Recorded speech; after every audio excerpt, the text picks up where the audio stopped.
The harsh crack of a bullwhip split the air, followed by a woman's choked sob. Violet Grayson clawed at the frozen ground as her fingers left crimson streaks in the pristine white snow. December 1878 had brought the harshest winter Evanston, Wyoming had seen in decades, and tonight's blizzard promised no mercy for the young woman being thrown from the saloon's back door. "You filthy thief," Harold Wilkes bellowed, his face twisted with rage as he struck her again. "Thought you could steal from me and get away with it. Nobody steals from my establishment." "I didn't take anything," Violet pleaded, her words barely audible through swollen lips. The 22-year-old had only been working at Wilkes' saloon for 3 months, saving every penny to escape this God-forsaken town. "Please, Mr. Wilkes, I swear on my mother's grave, your mother's grave," Wilkes spat on the ground beside her. "That whore probably doesn't even have a proper burial." Something inside Violet snapped. Despite her injuries, she lunged at the saloon owner, her nails raking down his face before his fist connected with her temple. The world spun as 2 of his men grabbed her by the arms. "Take her out to the ridge," Wilkes ordered, dabbing at the bloody scratches on his cheek. "Let the wolves have her." Violet struggled weakly as they dragged her through the snow, her thin dress offering no protection against the biting cold. The wind howled, driving icy needles into her exposed skin as the men hauled her toward the edge of town. Her consciousness faded in and out, the pain from her beating merging with the numbing cold. "This far enough?" one man asked, shivering in his coat. "Yeah." "She won't last an hour in this storm." The other man shoved her forward, sending her tumbling into a deep snowdrift. "Serves her right for crossing the boss." Violet heard their footsteps receding as darkness closed in around her. The snow beneath her body began to melt from her fading warmth, then freeze again around her dress, trapping her in a coffin of ice. She tried to move but found her limbs unresponsive. A strange warmth began to seep through her despite the cold, and she knew what it meant: she was dying. As her eyes fluttered closed, she thought she heard hoofbeats approaching, but surely that was just her mind playing tricks before the end. Ethan Xavier had been riding back to his ranch when the blizzard hit. He'd stayed in town longer than intended, selling his cattle and purchasing supplies for the winter. Now he cursed his decision not to wait out the storm at the hotel. His sturdy gelding struggled through the knee-deep snow, the cold biting through Ethan's heavy coat and gloves. At 30 years old, Ethan was no stranger to Wyoming's brutal winters. He'd built his ranch from nothing after returning from the war, preferring solitude to the chaos of town. Tonight, however, he wondered if his preference for isolation might cost him his life. A strange shape in the snow caught his attention. At first, he thought it might be a fallen deer, but as he drew closer, he saw the unmistakable form of a human body, nearly covered by the relentless snowfall. "Whoa, boy," he called to his horse, pulling up beside the half-buried figure. Dismounting carefully, he trudged through the drift and knelt down, brushing snow away to reveal a woman's face, bruised and bloody. "Miss, can you hear me?" Ethan touched her cheek, alarmed by how cold her skin felt. He quickly checked for a pulse, relieved to find a faint throb at her neck. Acting swiftly, he removed his heavy buffalo fur coat and wrapped it around her still form. Then he unfastened one of his saddlebags, pulling out a second fur he'd purchased in town, a luxurious wolf pelt he'd intended as a new hearth rug. Now it would serve a more urgent purpose. "Hold on," he murmured as he bundled her securely in the furs. "I'm getting you somewhere warm." With gentle hands, he lifted her onto his horse, then mounted behind her, cradling her limp body against his chest. The ranch was still 3 miles away, but he knew the trail well enough to navigate even in the blinding snow. His stallion seemed to sense the urgency, pushing forward despite the difficult conditions. Ethan kept one arm tightly around the unconscious woman, trying to share what body heat he could. Her face, nestled against his chest, was so pale it nearly matched the snow around them. Who would leave someone out here to die? The bruises on her face told a story of violence that made his blood boil despite the freezing temperature. By the time they reached his ranch house, the storm had intensified. Ethan dismounted carefully, keeping the woman wrapped in furs as he kicked open his front door. The warmth from the banked fire hit him immediately. Thankful he'd left it burning low, he laid the woman on the bearskin rug in front of the hearth and quickly added logs to build up the flames. In the firelight, he could better assess her condition. Her dress was thin and torn, her face swollen from multiple blows. Her hands were bloody, with broken fingernails that suggested she'd fought back against whoever had done this. Dark hair fell across her face, matted with blood and ice. Ethan knew he needed to get her warm fast. Hypothermia was as deadly as any bullet. He pulled more blankets from his chest, piling them atop the furs, then went to put his horse in the barn. When he returned, she hadn't moved, but the color was slowly returning to her lips. Uncertain about the propriety but knowing what needed to be done, he carefully began removing her wet, frozen dress, replacing it with one of his clean flannel shirts. He worked methodically, keeping her covered as much as possible while changing her into dry clothing. Her skin was marked with bruises in various stages of healing, some fresh from tonight, others days or weeks old. The sight filled him with a quiet rage. Ethan had seen enough violence during the war. He had no stomach for men who would hurt a defenseless woman. After ensuring she was warm and dry, he heated water for tea, adding a generous portion of whiskey and honey. He would need to get something warm inside her if she woke. As the night wore on, Ethan kept vigil, checking her pulse periodically and re-wetting the cloth he'd placed on her forehead to clean away the blood. Outside, the storm raged, but inside his cabin, the fire crackled steadily, casting dancing shadows across the woman's bruised face. It was near midnight when she finally stirred, a soft moan escaping her lips. "Easy now," Ethan said quietly, not wanting to startle her. "You're safe." Violet's eyes fluttered open, confusion clouding her violet-blue irises, the feature that had inspired her name. Pain radiated through her body as consciousness returned, along with the memory of being thrown into the snow to die. "Where?"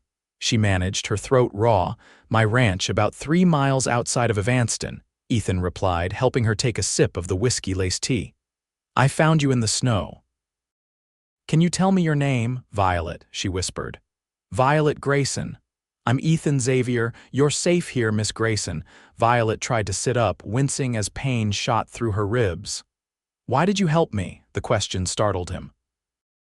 "What kind of man would I be if I rode past someone dying in the snow?" "The usual kind," she replied bitterly, her eyes suddenly wary. "What do you want from me?" Ethan shook his head. "Nothing. Just rest and heal. When the storm passes and you're stronger, I'll take you wherever you need to go." Violet studied his face, looking for the lie, for the hidden intentions men usually had. Instead, she saw only concern in his steady gaze. His features were weathered from years in the sun, with a strong jaw shadowed by stubble. A small scar cut across his right eyebrow, and crow's feet had begun to form at the corners of his eyes. Not handsome in the conventional sense, but there was something compelling about his face, a kindness behind the strength. "Thank you," she finally said, lying back down as exhaustion overcame her again. "For the furs, for bringing me here." "Rest now," he replied, adjusting the blankets around her. "We'll talk more in the morning." Violet drifted back to sleep, her body demanding recovery from the trauma it had endured. Ethan remained by her side, adding wood to the fire throughout the night, unwilling to leave her alone after what she'd been through. As dawn broke, the storm finally began to subside, though the snow had piled high against the cabin walls. Ethan moved quietly around the small house, preparing coffee and a simple breakfast of bacon and biscuits. The familiar routine helped calm his mind, which had been troubled all night by thoughts of the woman sleeping by his hearth. Who had beaten her so severely? Why had she been left to die? The questions plagued him, along with the uncomfortable awareness of having a woman in his home the first in the 5 years since he'd built this place. A soft sound drew his attention back to Violet. She was awake, watching him with guarded eyes. "Morning," he said, pouring a cup of coffee. "How are you feeling?" "Like I've been trampled by a herd of buffalo," she admitted, slowly pushing herself to a sitting position. She noticed she was wearing his shirt and pulled the blankets higher, suddenly self-conscious. "I had to get you out of those wet clothes," Ethan explained, handing her the coffee. "You were freezing to death." Violet nodded, accepting the explanation along with the steaming cup. "Thank you, again." "You said that already," he replied with a slight smile. "Are you hungry?" "I've made some breakfast." "Starving," she admitted. Ethan brought her a plate and sat across from her, giving her space while she ate. He couldn't help noticing how, despite the bruises, she had a natural beauty-high cheekbones, full lips, and those unusual violet blue eyes that seemed to hold both wariness and resilience. "Who did this to you?" he finally asked when she'd finished eating. Violet stared into her coffee cup. "Harold Wilkes. I worked at his saloon. He accused me of stealing money from the till." "Did you?" Her eyes flashed. "No, I've never stolen anything in my life, but a customer left a generous tip and Wilkes thought I should hand it over to him. When I refused, he—" She gestured vaguely at her face. "This isn't the first time he's hit you," Ethan observed, noting the older bruises. "No," she admitted quietly. "But it's the worst.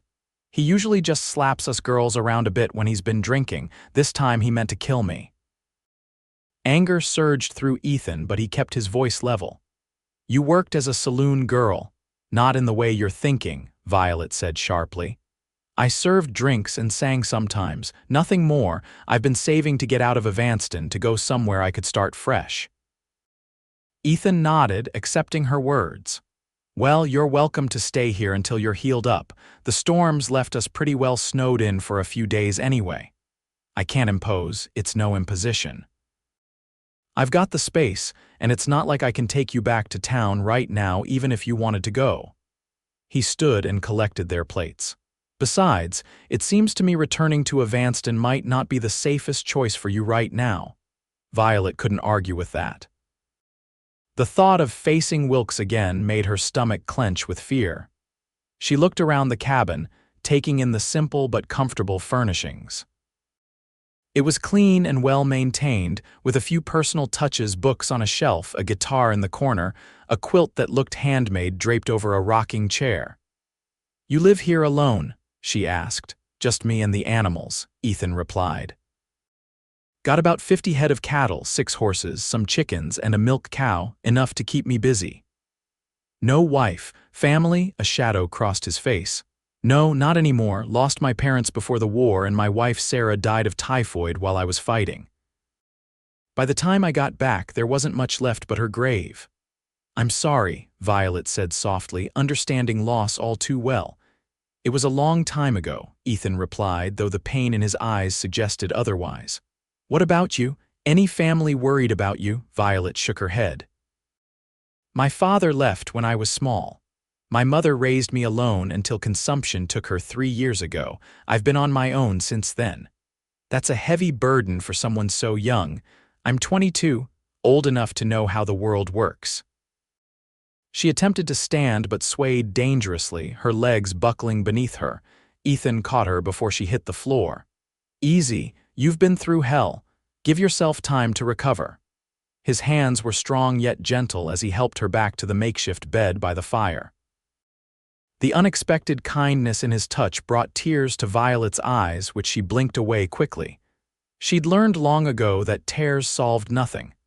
"I'll get you some more tea," Ethan said, pretending not to notice her emotion. "Then I need to check on the animals." "Will you be all right for a bit?" Violet nodded, settling back against the pillows. "I'll be fine. I'm just going to rest." As Ethan bundled up to go outside, Violet watched him covertly. He moved with the confidence of a man comfortable in his own skin, with broad shoulders and strong hands that spoke of years of hard work. She estimated him to be around 30, with a few threads of silver beginning to appear in his dark brown hair. When the door closed behind him, Violet took a deep breath, trying to process her situation. Less than 24 hours ago, she'd been certain she was going to die in the snow. Now she was safe in a stranger's home, wrapped in furs and being treated with more kindness than she'd experienced in years. Part of her remained suspicious in her experience. Men rarely helped women without expecting something in return. Yet something about Ethan Xavier's steady gaze and gentle hands made her want to trust him.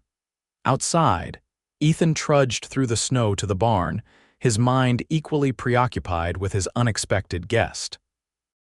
He'd lived alone for so long that having another person in his space felt strange, particularly a woman as intriguing as Violet Grayson. Despite her injuries, there was a fire in her that impressed him. She'd survived what would have killed many and still had the spirit to question his motives. As he fed the livestock and checked for any damage from the storm, Ethan considered what to do about Harold Wilkes. The law in Evanston was spotty at best.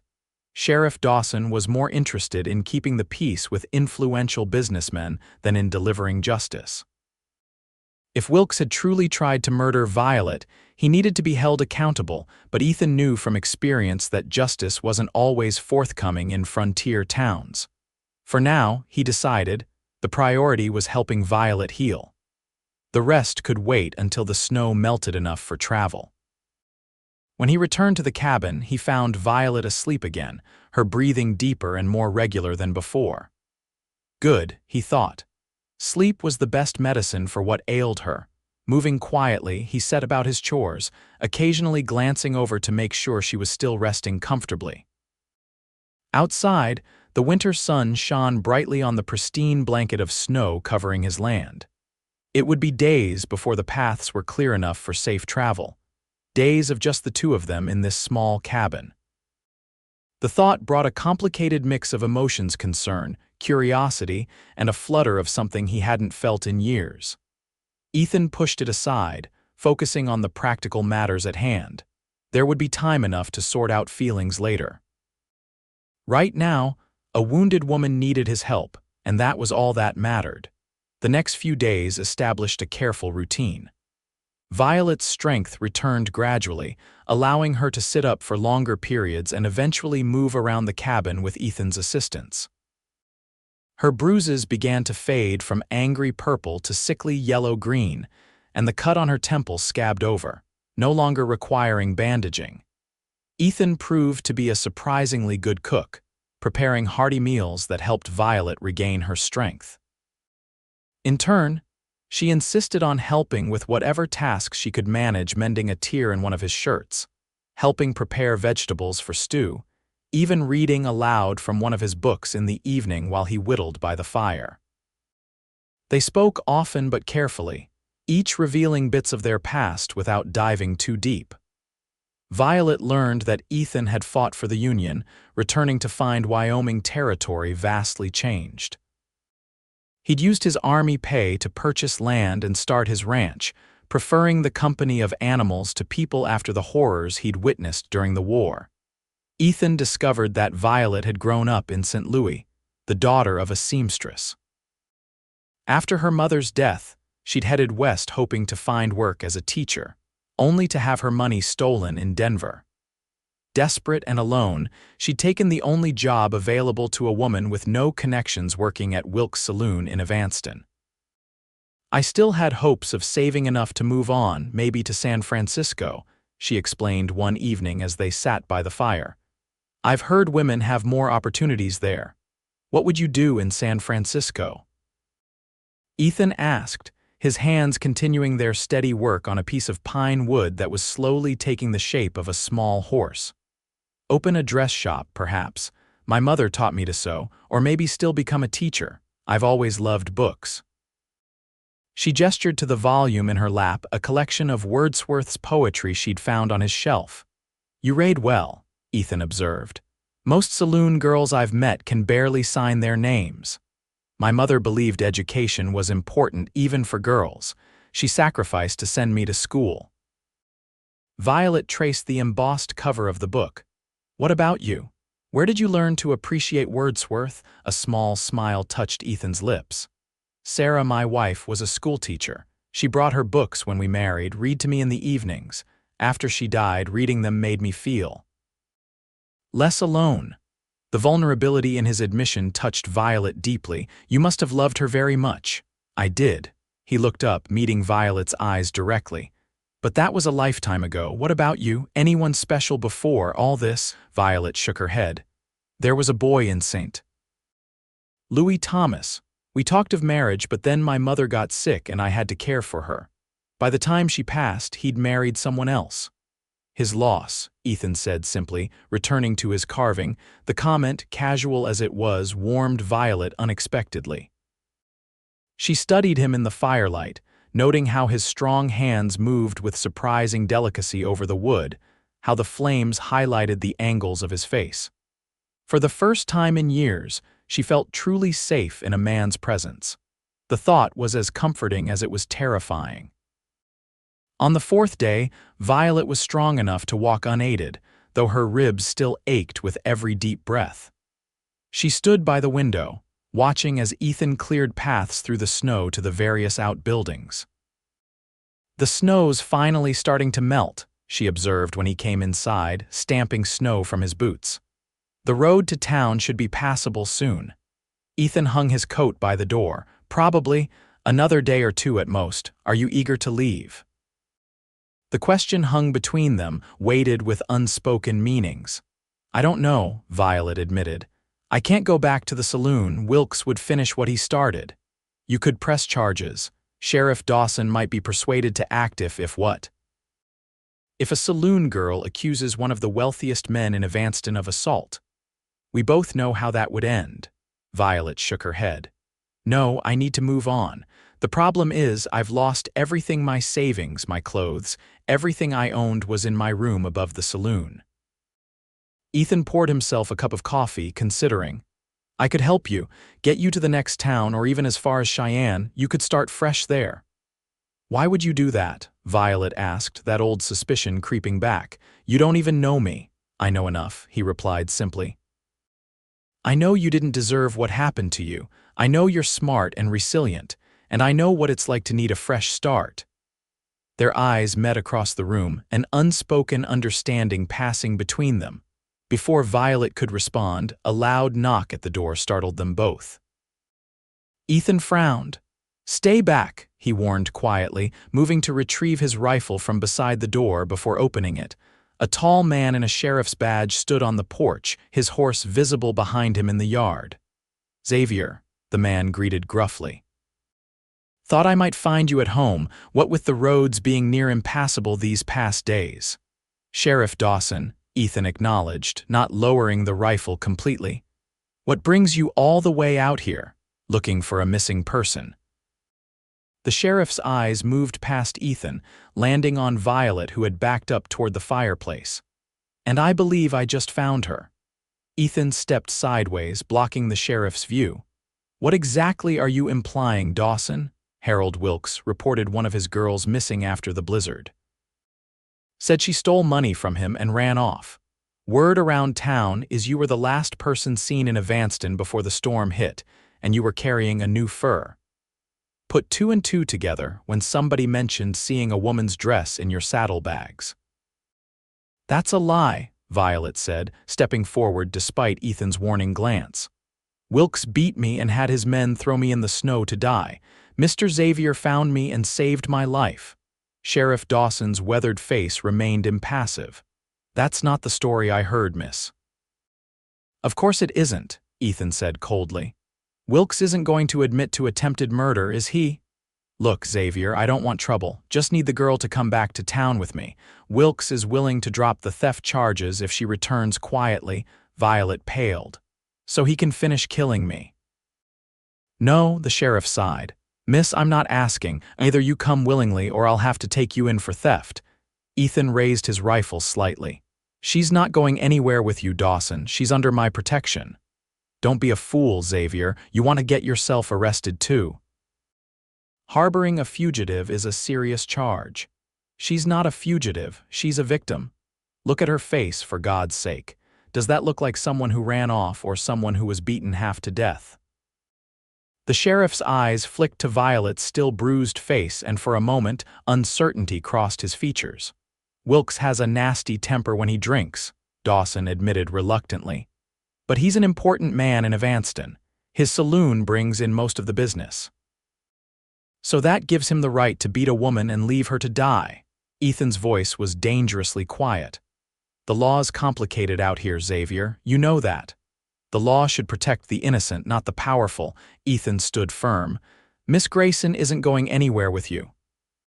If Wilkes wants to pursue this, he can bring proper charges and evidence to a judge. Until then, she stays here." Sheriff Dawson's hand moved to his gun. "Don't make me force the issue." In one fluid motion, Ethan cocked his rifle.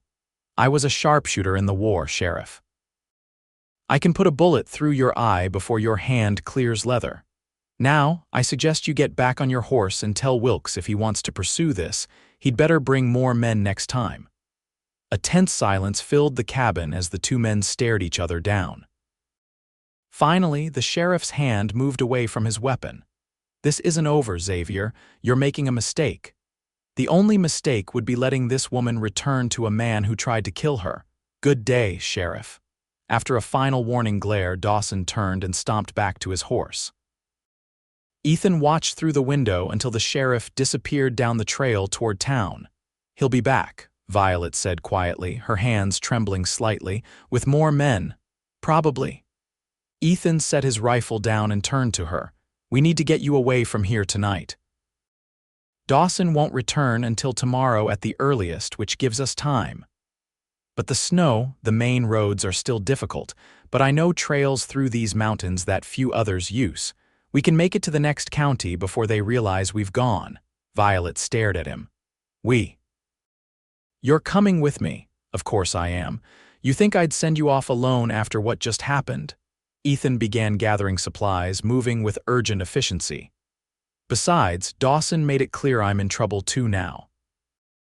Harboring a fugitive, threatening a Sheriff Wilkes will make sure those charges stick." "I'm sorry," Violet said, distress evident in her voice. "I've ruined everything for you, your ranch, your home." Ethan paused in his preparations, crossing the room to stand before her. Without hesitation, he took her hands in his. "Listen to me, Violet. You have nothing to apologize for. None of this is your fault, and a home is just a building.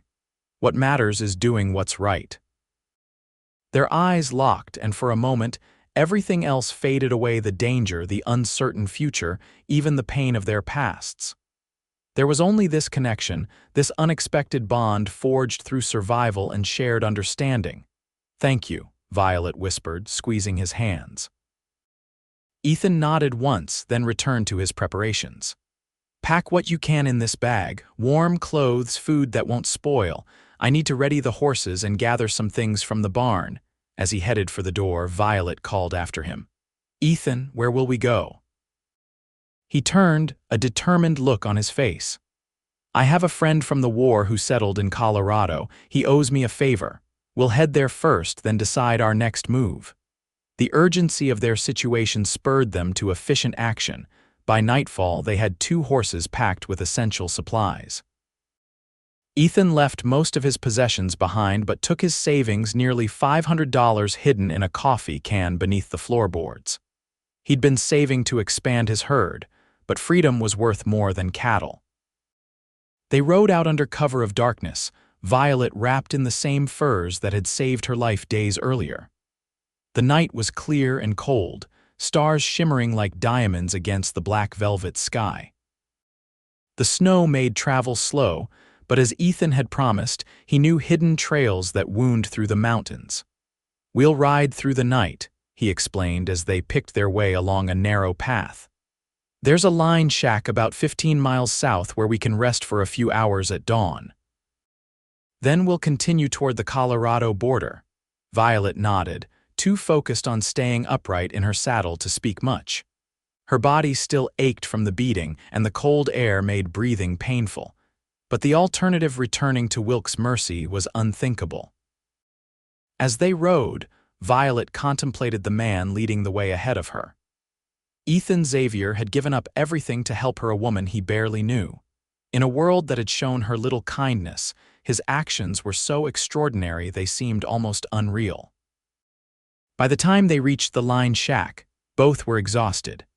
The small, crude shelter was little more than 4 walls and a roof, with a rusted stove and a single bunk, but it offered protection from the elements. Ethan quickly got a fire going in the stove while Violet cared for the horses. The simple tasks helped distract her from the fear that had been her constant companion since the sheriff's visit. "Try to get some sleep," Ethan said, gesturing to the bunk. "I'll keep watch." "You need rest too," Violet objected. "We can share." A flicker of something surprise, perhaps, or discomfort crossed Ethan's face. That wouldn't be proper. Despite everything, Violet found herself smiling. "I think we're well past proper, Mr. Xavier. We're fugitives now, remember? Besides, it's freezing and body heat is practical." After a moment's hesitation, Ethan nodded. They arranged themselves awkwardly on the narrow bunk, both still fully clothed, with the furs and blankets piled atop them. Initially, they lay stiffly, barely touching, but as exhaustion overcame them, they gradually shifted closer for warmth. Violet woke several hours later to find herself nestled against Ethan's chest, his arm draped protectively around her. For a moment, she remained perfectly still, listening to the steady rhythm of his heartbeat. There was something profoundly comforting about his presence, about the gentle rise and fall of his chest beneath her cheek.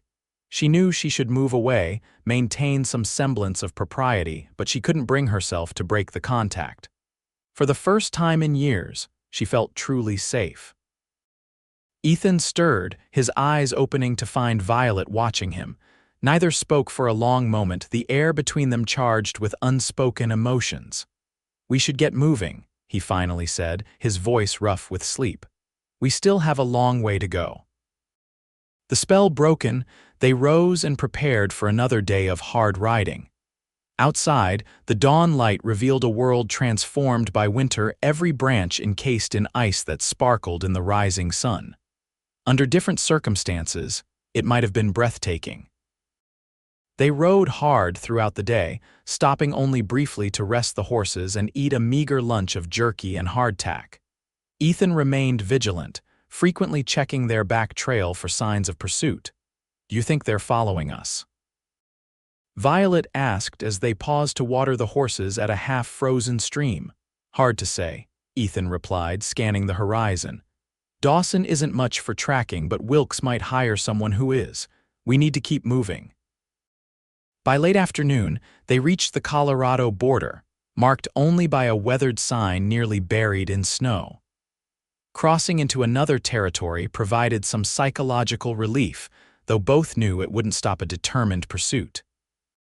"There's a small settlement about 10 miles ahead," Ethan said as they continued south. "My friend Jacob owns the general store there. He'll help us." The town of Pine Creek appeared just as twilight descended, a collection of wooden buildings huddled against the mountainside, smoke rising from chimneys against the darkening sky. Ethan led them directly to a 2-story building with Coleman's General Merchandise painted above the door. A bell jingled as they entered, bringing a tall, bearded man from the back room. His initial professional smile transformed to shock, then delight. "Ethan Xavier, as I live and breathe," he exclaimed, hurrying around the counter to clasp Ethan's hand. "What brings you to my humble establishment?" "Trouble, I'm afraid," Ethan replied grimly. "Jacob, this is Miss Violet Grayson. We need a place to lay low for a while." Jacob Coleman's shrewd eyes took in their exhausted appearance, the bruises still visible on Violet's face and the tension in Ethan's stance. "Say no more, old friend. The missus is visiting her sister in Denver, so I've got plenty of room upstairs. Let me close up shop, and we'll get you both fed and settled."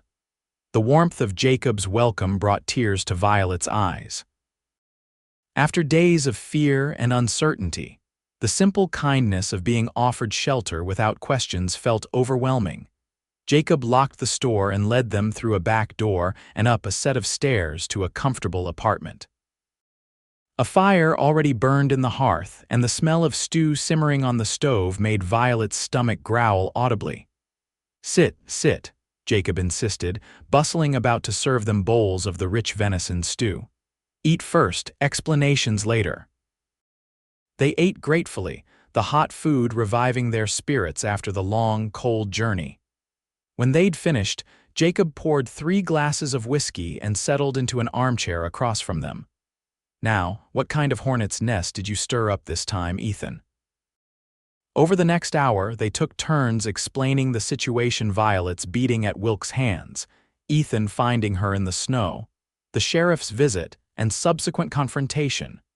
Jacob listened without interruption, his expression darkening as the story unfolded. When they finished, he swirled his whiskey thoughtfully before speaking. "Wilkes has a reputation that extends beyond Evanston. He's connected to some unsavory types in Denver gambling operations, maybe worse. If he's determined to find you, crossing into Colorado won't stop him." "What do you suggest?" Ethan asked. "Lie low here for a few days. I know a man who runs a stagecoach line to Santa Fe. He owes me a favor. I could arrange passage for you both." "Santa Fe," Violet repeated, trying to imagine the distant New Mexico territory. "It's a long way from Wyoming," Jacob confirmed. "Far enough that Wilkes' reach won't extend there, and it's growing fast. Plenty of opportunities for a fresh start." Ethan glanced at Violet. "What do you think?" She considered the proposal. Santa Fe was indeed far farther than she'd ever imagined traveling, but perhaps that distance was exactly what she needed. "It sounds possible," she said carefully. "But I can't ask you to go that far from your home, Ethan. You've already sacrificed enough on my behalf." A complicated emotion crossed Ethan's face. "There's nothing left for me in Wyoming now. My ranch is as good as forfeit after threatening the sheriff. Might as well make a clean break." Jacob looked between them, a knowing glint in his eye. "Well, that's settled then. The stage comes through in 3 days. Until then, you'll stay here as my guests. I'll spread word that you continued south, throw off anyone who might come asking questions." After showing them to separate bedrooms, Jacob bid them good night. Violet sat on the edge of the bed, running her hands over the clean quilt, still processing the rapid changes in her circumstances. A gentle knock at the door roused her from her thoughts. Ethan stood in the hallway, looking uncertain. "Just wanted to make sure you had everything you need," he said. "Yes, thank you. This is more luxury than I've known in years." She hesitated, then added, "Ethan, I don't know how I'll ever repay you for all you've done." "There's nothing to repay," he replied simply. "Anyone would have done the same." "No," Violet said, meeting his gaze directly. "They wouldn't.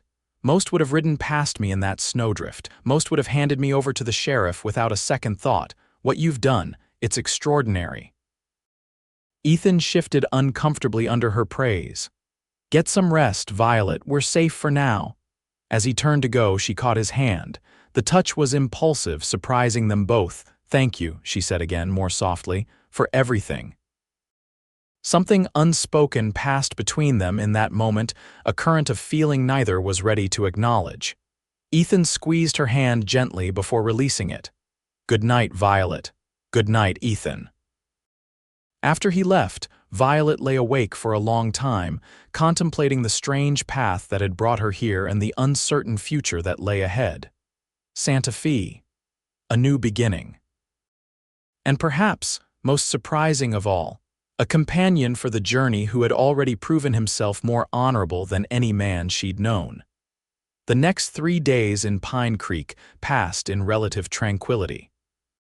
Jacob proved to be a gracious host and valuable ally, providing them with new clothing, supplies for their journey, and frequent updates on local gossip. No strangers had come asking questions yet, which was promising. Violet regained her strength rapidly now that she was properly fed and rested. The bruises on her face faded further, revealing more of her natural beauty. She spent hours helping in Jacob's store, enjoying the simple pleasure of organizing merchandise and assisting customers. Ethan, meanwhile, seemed restless. He chopped firewood for Jacob, repaired a leaky roof, and generally kept himself busy with physical tasks. Sometimes Violet would catch him watching her when he thought she wasn't looking, his expression thoughtful. On the evening before the stagecoach was due to arrive, Jacob announced he had business with a supplier and would be gone for several hours. The implied privacy made both Ethan and Violet slightly self-conscious as they sat down to a simple dinner. "Are you nervous about tomorrow?" Ethan asked as they ate. "A little," Violet admitted. "I've never been so far from where I was born. Santa Fe seems like another world entirely." "It is in many ways. Different customs, different language even, but also beautiful from what I've heard. Red mountains, clear air, ancient pueblos alongside Spanish architecture. You sound like you've been there." "Only in books and stories," Ethan replied with a small smile. "I've always been curious about it." "And now you're going there because of me," Violet said, guilt creeping into her voice. "Leaving everything behind." Ethan set down his fork, considering his words carefully. "I want to be clear about something, Violet. I'm not going to Santa Fe out of obligation. I'm going because I want to. Because I've spent 5 years alone on that ranch, and it took nearly losing everything to make me realize how little it actually meant to me." "What do you mean?" "After Sarah died, I built that place as a kind of monument to what I'd lost, somewhere I could hide from the world." "But it wasn't really living." He met her eyes directly. "These past days with you, dangerous as they've been, I've felt more alive than I have in years." The confession hung between them, weighted with implications neither was ready to fully address. "I feel the same," Violet said softly. "Alive. And hopeful. I haven't felt hopeful in a very long time." Ethan reached across the table, hesitantly covering her hand with his. "Then maybe, whatever happens in Santa Fe, we've already found something valuable." The touch of his hand sent warmth spreading through Violet's chest. She turned her palm upward, intertwining their fingers. The simple contact felt more intimate than any embrace. They remained that way for several minutes, connected by touch and shared understanding, until the spell was broken by Jacob's return. The moment passed, but something had shifted between them, a recognition of possibilities that hadn't existed before. The stagecoach arrived the following morning, right on schedule. Jacob had arranged everything, including a cover story that they were a married couple traveling to Santa Fe to open a store. The fabrication made both Ethan and Violet blush, but it was practical. A single woman traveling alone would attract unwanted attention. "Right when you're settled," Jacob said as they prepared to board. He handed Ethan a sealed envelope. "And take this. A letter of introduction to my cousin in Santa Fe. He'll help you get established." The goodbye was brief but heartfelt. As the stagecoach pulled away from Pine Creek, Violet felt a curious mixture of trepidation and excitement. They were truly leaving their old lives behind now, heading toward an unknown future. The journey to Santa Fe would take nearly 2 weeks, with stops at various stations along the route. The coach was cramped, with 6 passengers plus the driver and guard. Beside Ethan and Violet, there was a middle-aged merchant and his wife traveling to visit their daughter, and a young Army lieutenant being transferred to the garrison in Santa Fe. Travel conditions were challenging. The roads were rough, accommodations at the way stations primitive, and the weather unpredictable. Yet Violet found herself enjoying the adventure of it all, the changing landscapes as they moved south, the diverse people they encountered at each stop, and most of all, the constant presence of Ethan beside her. Their pretense as husband and wife created an unexpected intimacy. They shared rooms at the stations, though Ethan always insisted on sleeping on the floor. They ate together, planned together, and gradually shared more of themselves with each passing day. Violet learned that Ethan had grown up in Pennsylvania, the son of a blacksmith. He joined the Union Army at 18, fought at Gettysburg, and returned home to find his parents had died of influenza.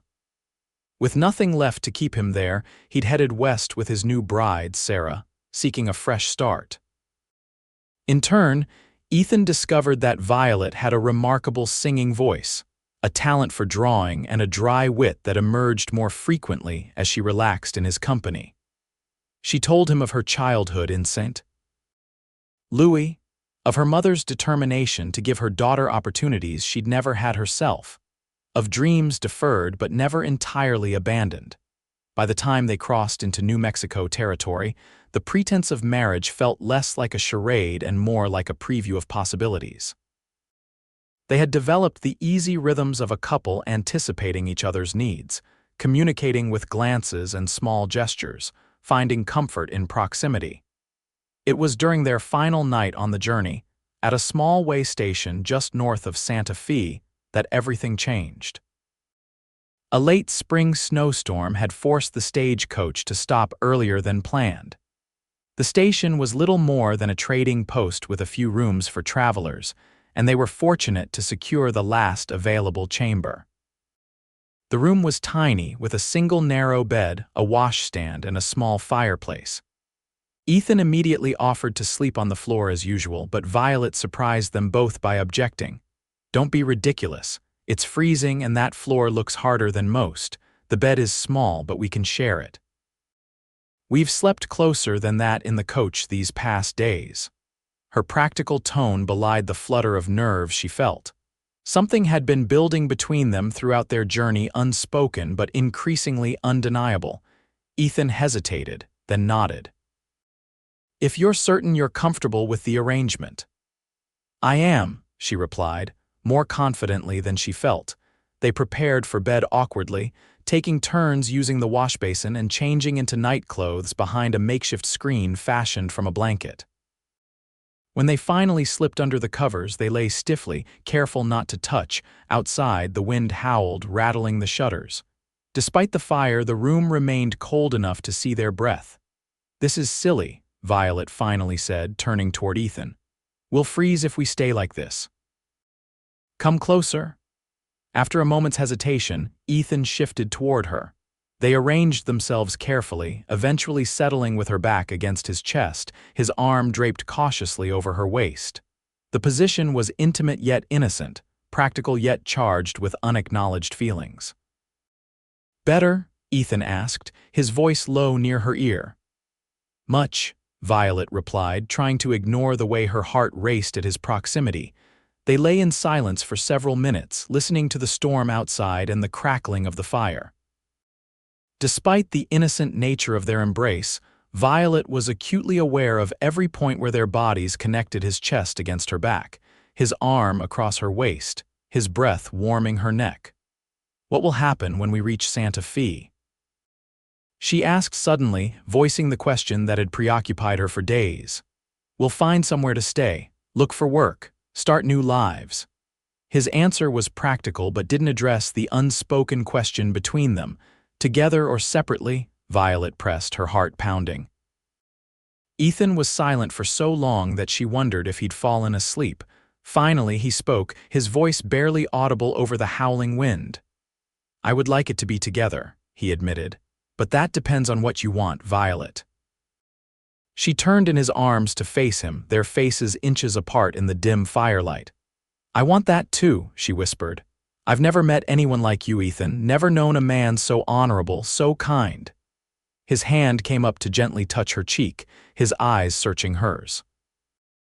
"I never expected to feel this way again after Sarah. Didn't think I was capable of it anymore, but these past weeks with you—" "I know," Violet said softly. "I feel it too." The admission hung between them for a breathless moment before Ethan leaned forward, closing the distance between their lips. The kiss was gentle, questioning at first, then deepening as Violet responded, her hand coming up to rest against his chest. When they finally parted, both were breathing unevenly, eyes wide with wonder and uncertainty. "I don't want to presume," Ethan began, but Violet silenced him with another brief kiss. "You're not presuming anything," she assured him. "This feels right. More right than anything has in a very long time." They talked long into the night, their conversation interspersed with kisses that grew increasingly confident. They spoke of their pasts, their hopes for the future, and the unexpected blessing of finding each other amid circumstances that had initially seemed so tragic. No further intimacies occurred beyond those kisses and the comfort of being held, but something profound had changed between them. When dawn broke, dispersing the storm clouds and bathing the landscape in golden light, they greeted it not as fellow fugitives, but as partners contemplating a shared future. The stagecoach arrived in Santa Fe the following afternoon. The city was unlike anything Violet had ever seen, a fascinating blend of Spanish, native, and American influences. Adobe buildings in warm earth tones lined narrow streets. The central plaza bustled with activity, merchants selling wares, locals gossiping, children playing. Following Jacob's instructions, they made their way to his cousin's home near the plaza. Michael Coleman, a successful trader who had settled in Santa Fe 15 years earlier, welcomed them warmly after reading his cousin's letter. "Any friend of Jacob's is welcome in my home," he declared, ushering them inside. His Mexican wife, Elena, immediately set about preparing a meal while Michael showed them to guest rooms. Over dinner, they discussed their situation frankly. Michael listened thoughtfully before offering his assessment. "Santa Fe is growing rapidly. There's opportunity here for those willing to work hard. Ethan, with your ranching experience, you could find employment at one of the cattle operations outside town. And you, Miss Grayson, Jacob mentions you have experience with bookkeeping and a talent for sewing?" "Yes," Violet confirmed. "My mother was a seamstress and I kept the accounts at my previous employment." "Elena has been looking for someone to help in her dress shop," Michael said. "And we need additional assistance with our books. Between the two, you could earn a decent living while you settle in." The generosity of the offer brought tears to Violet's eyes. "That's very kind of you both." "Not at all," Elena said warmly. "New beginnings are what the frontier is all about, no? Everyone deserves a chance to reinvent themselves." Later that evening, Ethan and Violet stole a few moments alone in the courtyard of Michael's home. The night was cool but pleasant, stars brilliant above them in the clear desert air. "What do you think?" Ethan asked, taking her hand in his. "Could you make a life here?" Violet looked around at the adobe walls, so different from anything she'd known, then back at Ethan's face, now familiar and dear. "I think I could make a life anywhere," she said honestly, "as long as you were there." His smile was worth every hardship they had endured to reach this moment. "I was hoping you'd say that," he replied, pulling something from his pocket. "I've been carrying this since Pine Creek." Jacob helped me get it. In his palm lay a simple silver ring with a small turquoise stone. "It's not fancy," he said apologetically. "And I know this is fast, perhaps too fast. We can wait if you prefer. But I wanted you to know my intentions are honorable, Violet. I want to build a life with you, a real one, not just a convenient arrangement or a cover story." Violet stared at the ring, then at Ethan's earnest face. Logic said it was indeed too fast. They'd known each other less than a month. Yet in that time, they had shared more profound experiences than many couples do in years. "Ask me properly," she whispered, her heart racing. Ethan dropped to one knee on the flagstone courtyard, still holding her hand. "Violet Grayson, will you marry me? Not for convenience or safety, but because I have come to love you more than I thought possible." "Yes," she said without hesitation, joy bubbling up within her. "Yes, I will marry you, Ethan Xavier." He slipped the ring onto her finger, then stood to gather her in his arms. Their kiss was a promise, a celebration, a beginning. In the months that followed, they built their new life methodically. Ethan found work as a foreman at a nearby ranch, while Violet divided her time between Elena's dress shop and keeping the books for Michael's trading company. They rented a small adobe house on the outskirts of town and slowly furnished it with essentials. Their wedding was a simple affair in the small Protestant church that served Santa Fe's growing American population. Elena helped Violet create a wedding dress of ivory silk with delicate lace trim finer than anything she'd ever owned. Michael stood as Ethan's best man, and Alina as Violet's matron of honor. As summer turned to autumn, they received word from Jacob that Harold Wilkes had indeed sent men looking for them, but the trail had gone cold in Denver. Their new identities in Santa Fe, they had taken Alina's maiden name, Morales, as an additional precaution seemed secure. With the immediate danger past, they focused on building their future. Ethan saved diligently, planning to purchase land outside Santa Fe to start a small ranch of his own. Violet's skill with a needle earned her a reputation among Santa Fe's elite, bringing steady commissions for special occasion garments. They found friendship and community in their new home. Michael and Alina introduced them to their circle, a diverse group that included Spanish aristocrats, American entrepreneurs, and native Pueblo artisans. For the first time in her life, Violet moved in society as a respected married woman rather than a saloon girl to be propositioned or dismissed.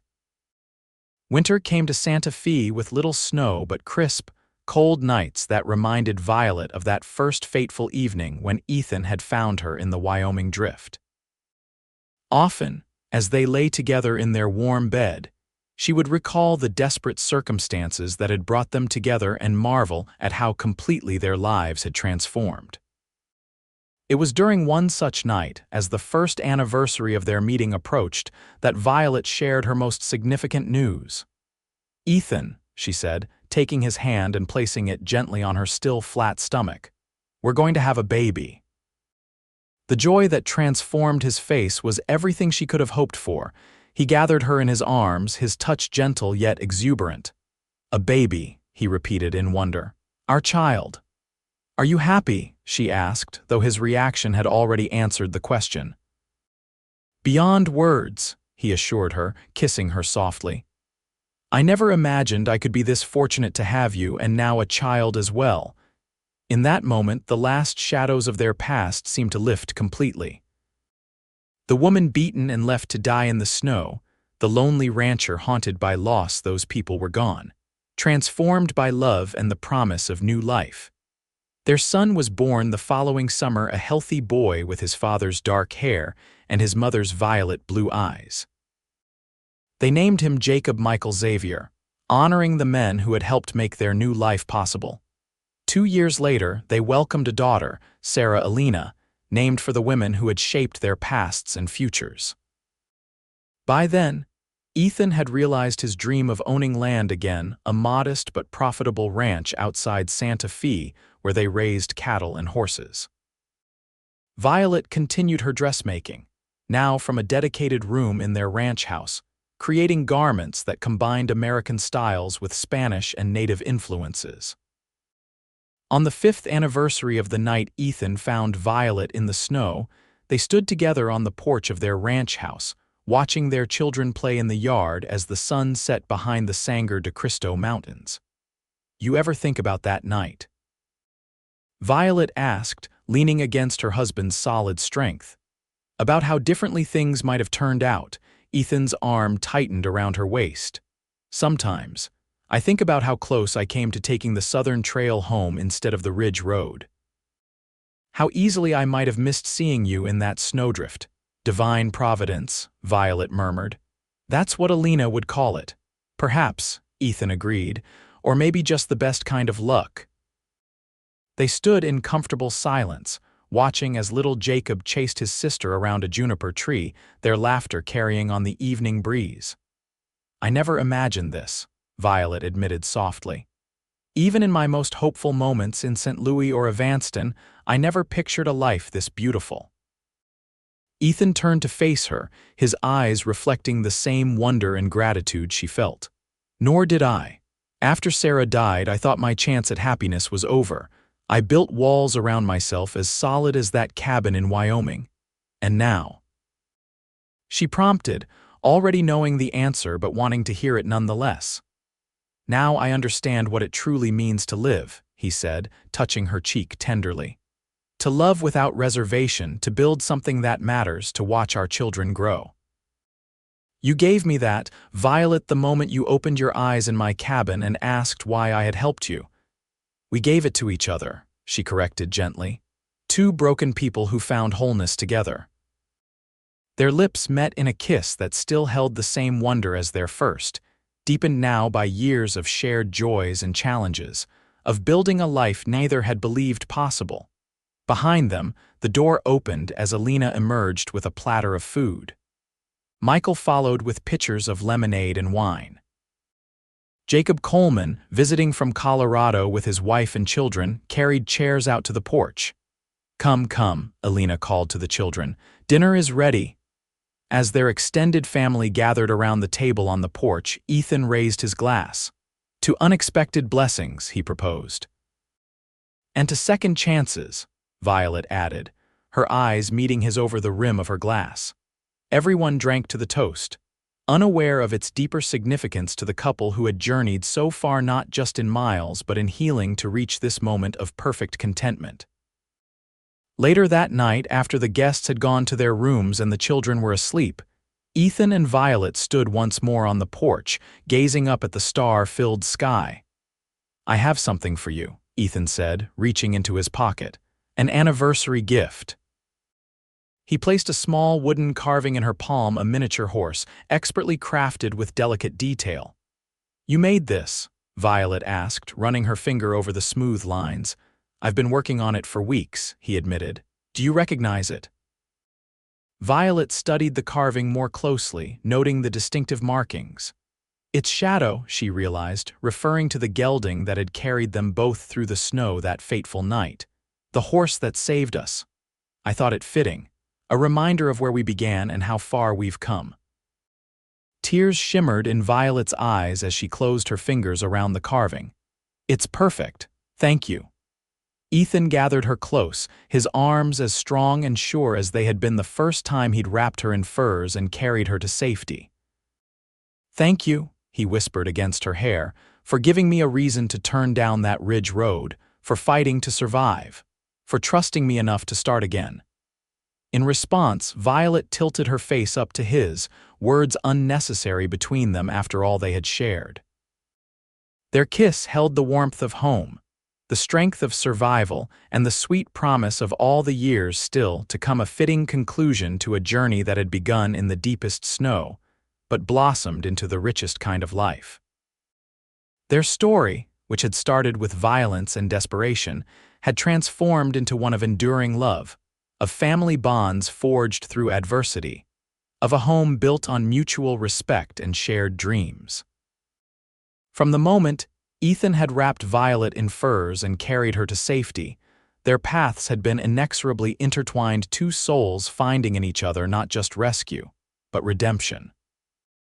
And in the heart of the New Mexico territory, far from the Wyoming snow that had nearly claimed Violet's life, they had created something beautiful and lasting, a testament to the resilience of the human spirit and the transformative power of love.